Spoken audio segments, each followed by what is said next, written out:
Ya, saudara-saudara, saya akan bacakan di sini. Kita sama-sama membaca dari Injil Lukas ya, pasal 10 ayat 20 ya, Injil Lukas 10 ayat 20. Namun demikian, janganlah bersukacita karena roh-roh itu takluk kepadamu.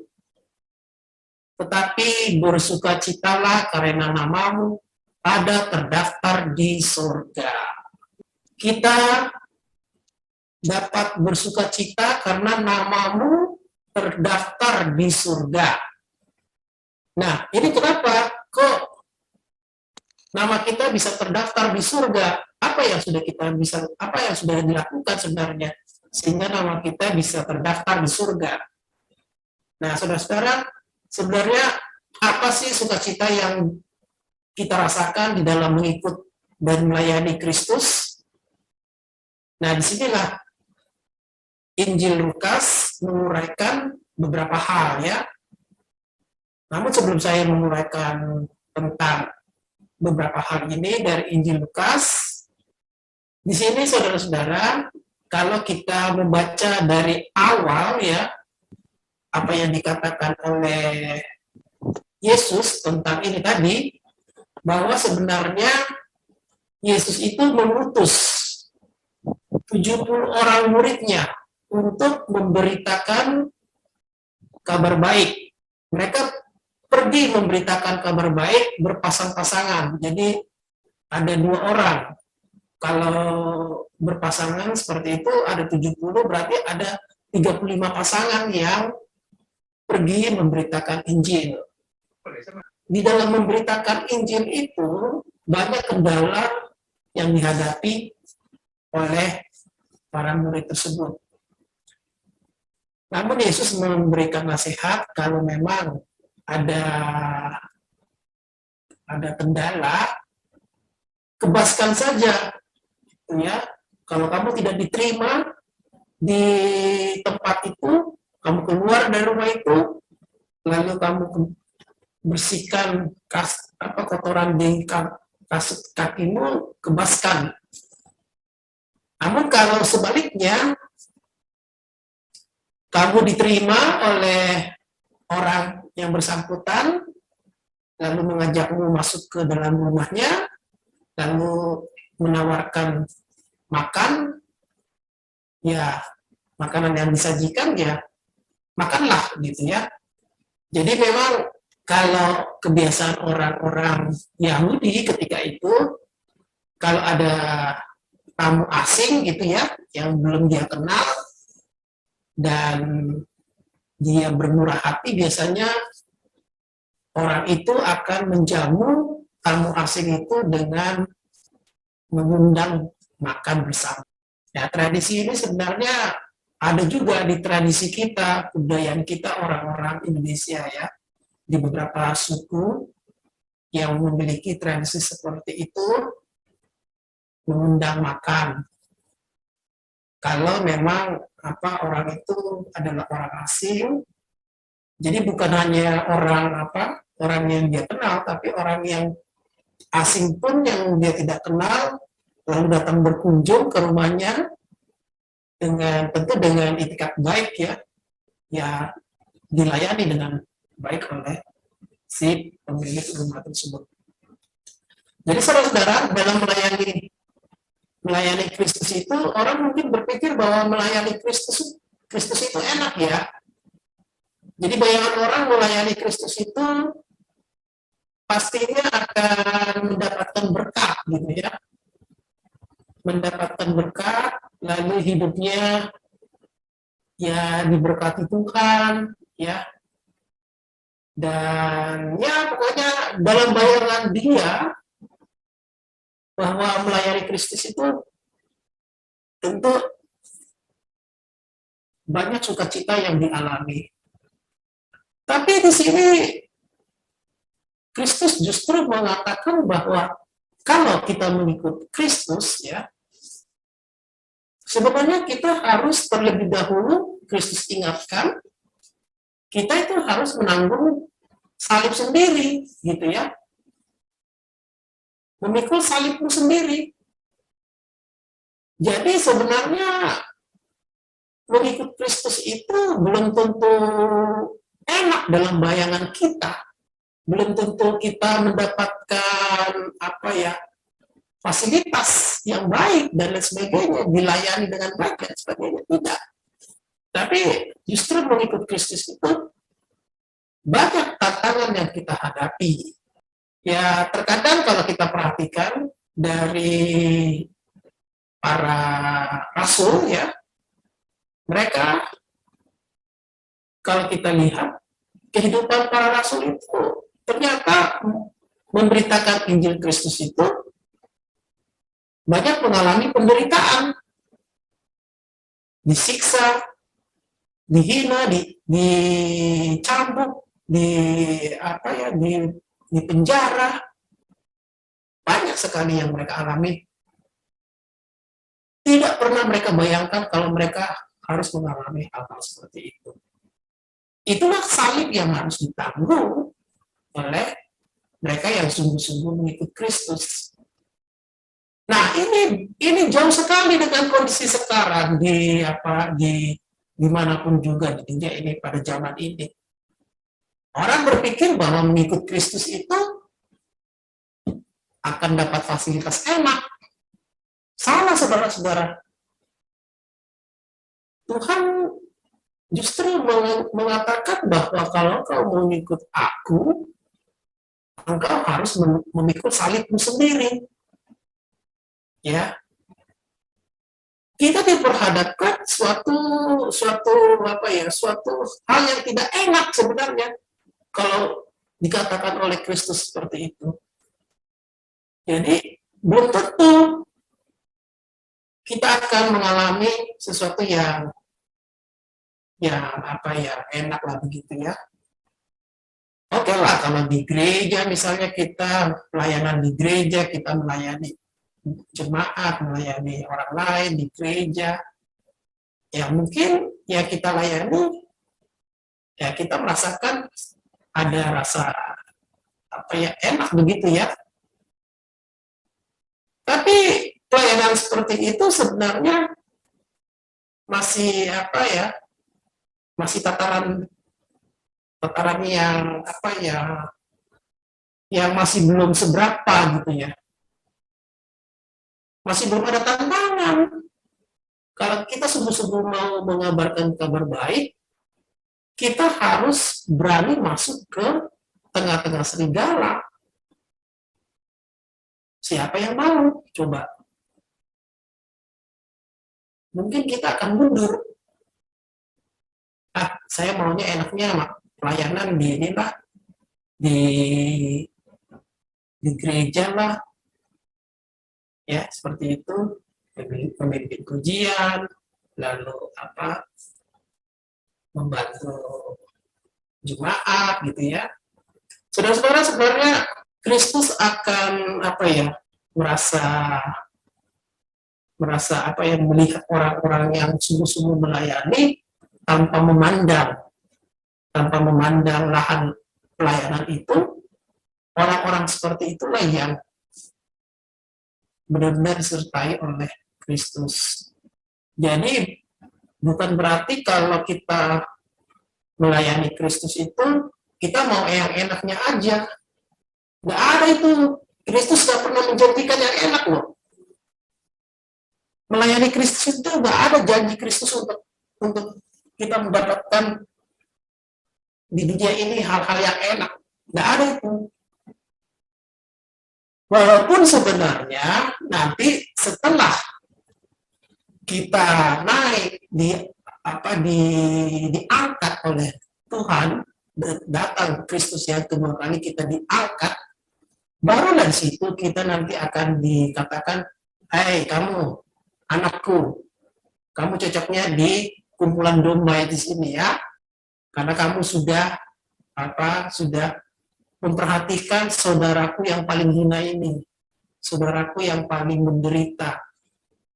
Engkau berani menghadapi kawanan serigala. Engkau rela menderita demi namaku." Jadi Inilah konsep seperti inilah yang harus ada dalam pikiran setiap orang Kristen.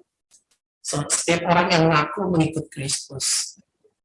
Ya, jangan dibilang mengikut Kristus itu semua akan diberkati pada saat sekarang ini kita melayani. Nah, belum tentu.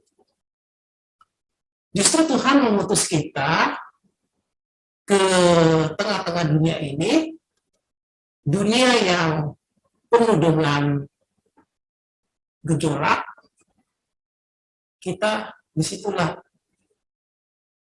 memberitakan kabar baik. Banyak kisah-kisah di Alkitab, ya, para nabi kah itu, rasul kah itu, kalau kita perhatikan, kebanyakan mereka lebih banyak menderitanya daripada mengalami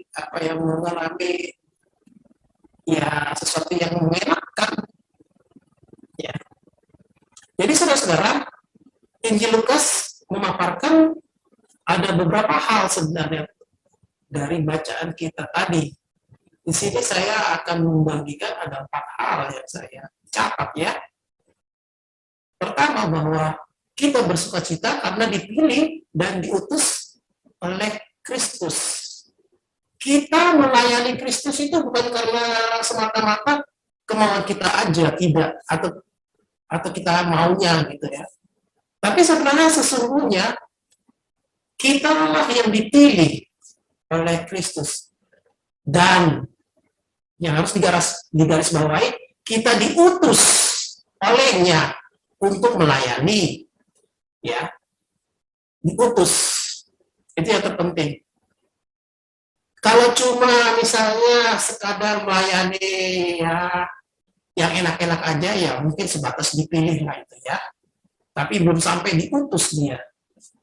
Tapi kalau orang yang sudah diutus, ya benar-benar Kristus mengutusnya, dan dia mau, ya dia harus menghadapi kawanan serigala itu.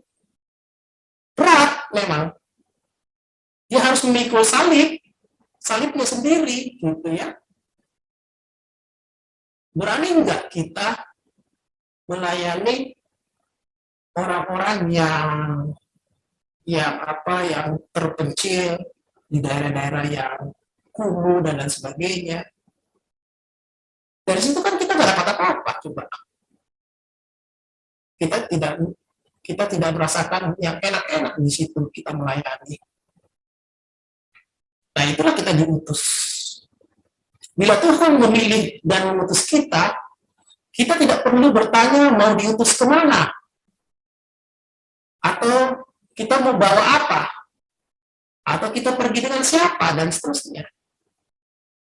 Ya, kita harus merespon dengan melayani penuh sukacita sesuai dengan panggilan kita masing-masing, serta mengandalkan Dia yang mengutus kita, mengandalkan Kristus yang mengutus kita. Ya, sebenarnya saudara-saudara, suatu kehormatan bila Tuhan memilih kita, mengutus kita, dan mempercayakan tugas pelayanan kepada kita. Mengapa? Sebab kita diberi otoritas atau kuasa mengalahkan musuh dan menyembuhkan orang sakit. Itu yang diberikan oleh Tuhan kepada kita ya. Jadi ada otoritas yang Tuhan berikan kepada orang-orang yang mau diutus melayani Kristus di tengah-tengah serigala. Jadi tidak perlu takut kita, walaupun di tengah-tengah serigala itu seram dan lain sebagainya. Tapi Tuhan juga memperlengkapi kita dengan otoritas atau kuasa untuk mengalahkan musuh, menyembuhkan orang sakit, mengusir setan-setan dan sebagainya. Itu kuasa yang diberikan Tuhan kalau memang kita sungguh-sungguh mau diutus oleh Kristus. Selain itu kita memiliki hubungan yang indah dengan si pengutus itu, yaitu Kristus itu sendiri. Karena ia mengenal dengan tepat siapa yang dipilihnya. Itu ya yang pertama ya. Yang kedua, kita patut bersuka cita karena mengalami penolakan. Nah, saudara-saudara, lebih banyak mana ketika kita melayani Kristus? Apakah kita lebih banyak diterima atau ditolak? Ya, coba perhatikan para rasul, para nabi yang menceritakan pengalaman iman mereka di Alkitab. Lebih banyak penolakan yang mereka alami dibandingkan penerimaan. Tapi Tuhan menguatkan kita bahwa kita patut bersuka cita karena ditolak. Kita ditolak bukan berarti bukan berarti bahwa kita yang salah, tidak. Tetapi memang mereka lah yang menolak Tuhan gitu ya. Mereka yang menolak Kristus, bukan menolak kita sebenarnya. Karena itu ya Kristus mengatakan kalau engkau ditolak ya kebaskan itu, pergi, tinggalkan gitu ya, nggak usah dipaksakan begitu ya. Jujur, kita sangat mengharapkan pelayanan kita diterima, dipuji, bahkan disanjung. Nah ini seringkali kita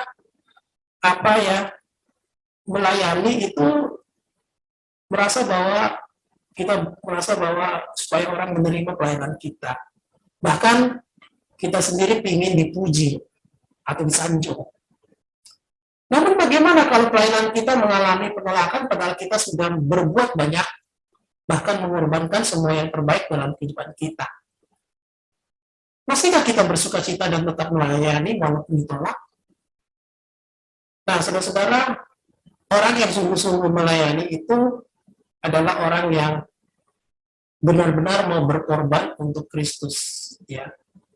Semuanya dia korbankan untuk Kristus.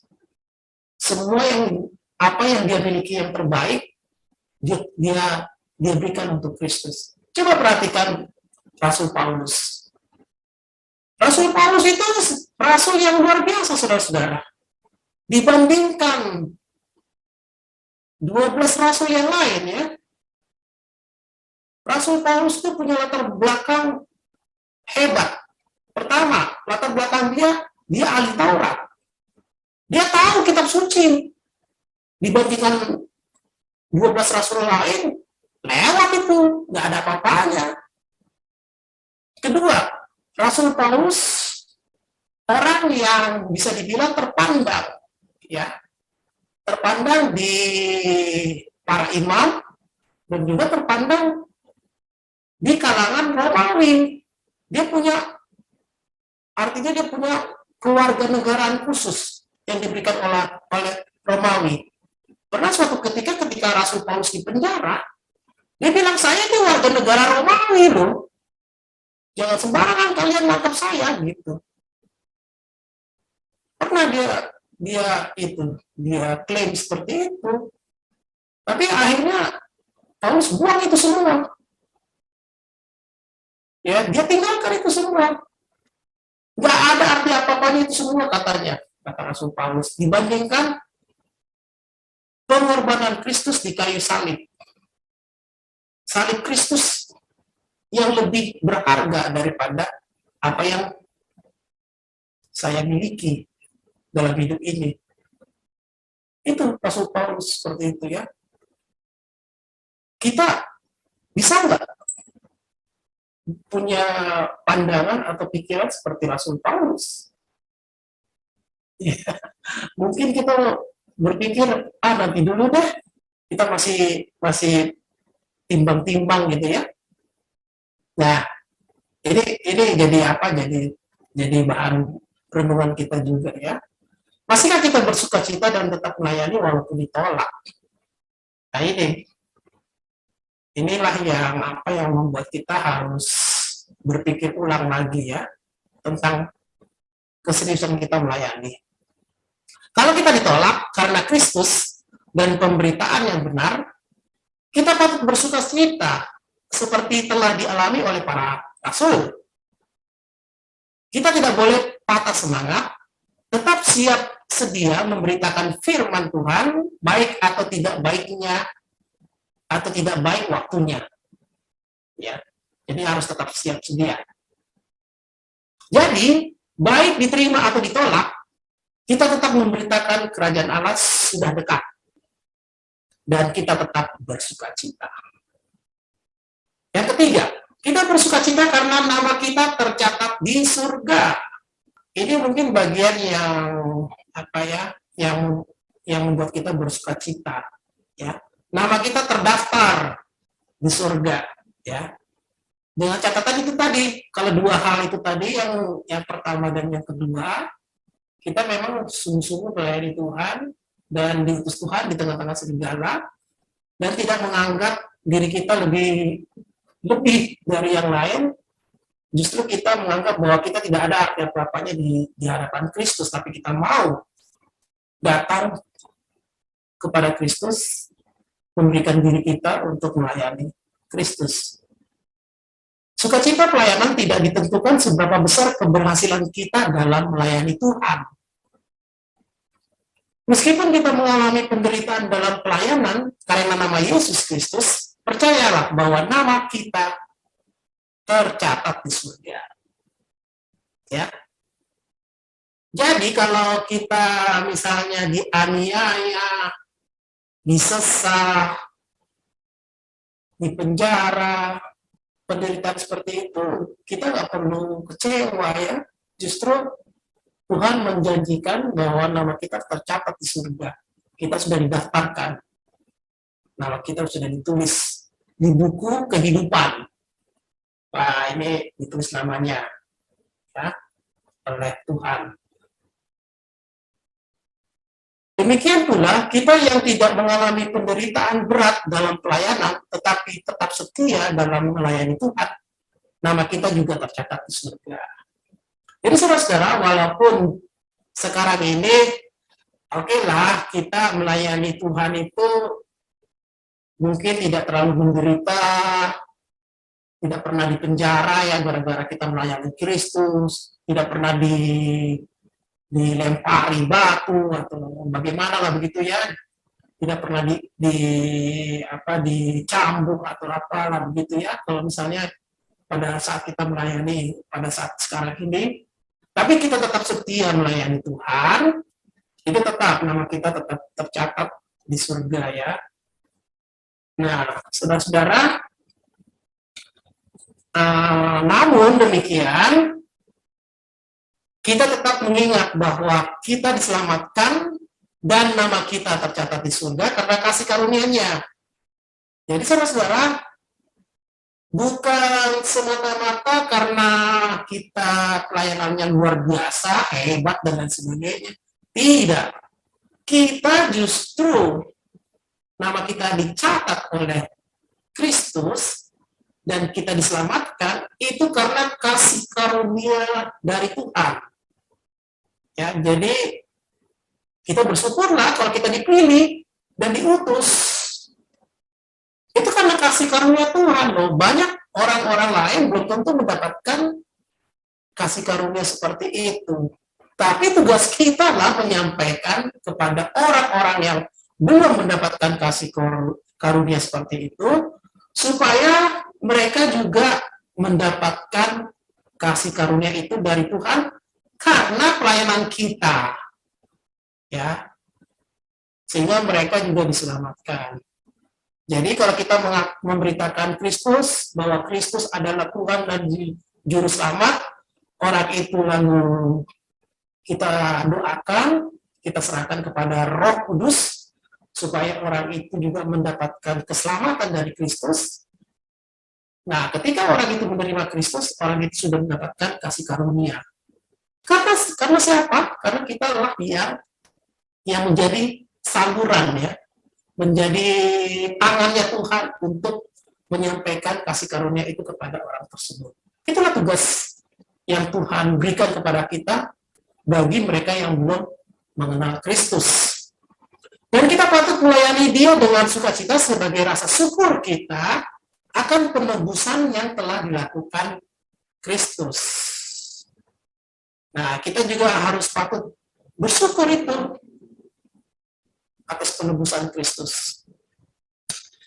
Dan terakhir, yang keempat, kita bersukacita karena mengenal Yesus secara pribadi. Nah, ini yang terpenting, saudara-saudara. Terkadang banyak pelayan Tuhan itu tidak mengenal Kristus secara pribadi. Ya cukup adalah orang pelayan Tuhan yang tidak kenal Yesus Kristus secara pribadi. Maksudnya apa ya? Mengenal Yesus Kristus secara pribadi. Ini perlu kita bertanya pada diri sendiri ya. Apakah saya benar-benar sungguh-sungguh mengenal pribadi Kristus? Saudara-saudara, kita bisa tahu pribadi Kristus itu, pertama-tama kita harus baca itu di Alkitab tentang pelayanan Yesus, tentang apa yang sudah Tuhan lakukan, dan juga apa yang Yesus katakan. Ya, itu harus sungguh-sungguh kita internalisasi, kita resapi dengan baik. Saudara-saudara, kalau lagi-lagi saya mau ngambil contoh Rasul Paulus ya. Rasul Paulus dulu itu benci banget sama Yesus. Apalagi pengikut Yesus. Ketemu pengikut Yesus, dibunuh dia. Dulu Rasul Paulus itu, siapa yang mengikut orang yang namanya Yesus dari Nazaret ini, akan kupenggal kepalanya. Itu dulu Rasul Paulus. Saking bencinya dia sama orang-orang Kristen yang mengikut Kristus. Tapi apa yang terjadi, saudara-saudara? Di dalam perjalanan menuju, dia sudah dapat istilahnya dapat lisensi dari para imam untuk dan juga mungkin dari Roma untuk mengeksekusi orang-orang Kristen dimanapun mereka berada. Dia pergi untuk mencari orang-orang Kristen, ketemu orang Kristen, saya bunuh. Gitu ya. Tapi apa yang terjadi, saudara-saudara? Di Damsyik, Rasul Paulus dicegat, dulu namanya dia Saulus, dicegat oleh Yesus di tengah jalan. Matanya dibutakan, lalu dipanggil, Saulus, Saulus, Saulus, engkau telah menganiaya aku. Siapa engkau, Tuhan? Akulah Yesus Kristus. Nah, saudara-saudara, ketika Saulus waktu itu namanya Saulus bertobat menjadi Paulus, apa yang terjadi? Apa yang dilakukan oleh Paulus? Dia sebaliknya ingin tahu siapa pribadi Yesus itu. Ini siapa ini Yesus ini? Kok orang ini susah sekali? Kok orang ini kok banyak yang percaya sama dia? Banyak yang mengikut dia. Kenapa? Gitu ya. Dia Rasul Paulus dia pelajari itu, dia tanya kepada rasul-rasul lain. Kamu pernah ketemu Yesus tidak? Iya, saya pernah. Jumpa langsung bertemu dengan Yesus? Iya, pernah. Apa yang dia bilang? Begini. Nah, Paulus bertanya itu. Dia tanya orang-orang yang mengenal Kristus, supaya dia bisa mengenal secara pribadi siapa Yesus itu ya, siapa Kristus itu. Makanya saudara-saudara, kalau kita perhatikan di surat-surat Rasul Paulus ya, itu semuanya adalah refleksi iman dari Rasul Paulus terhadap pribadi Yesus yang dia kenal. Yang mana itu tidak pernah kita temukan di rasul-rasul yang lain. Padahal rasul-rasul yang lain kayak Petrus dan lain sebagainya itu rasul-rasul yang lain itu 3 tahun loh kuliah sama Yesus, ibarat kata gitu ya. 3 tahun melayani bersama Yesus, tapi tidak sedekat apa yang Rasul Paulus katakan tentang Yesus, gitu ya, pribadi Yesus luar biasa. Jadi saudara-saudara, kita bisa seperti Rasul Paulus mengenal secara pribadi siapa Yesus itu. Bacalah itu surat-surat Rasul Paulus, ya. Kalau saudara baca itu dengan mendalami, dengan menghayati, banyak perubahan yang akan saudara dapatkan dari membaca surat-surat Rasul Paulus tentang pribadi Yesus Kristus. Dan juga dari Injil-Injil yang ditulis di Alkitab.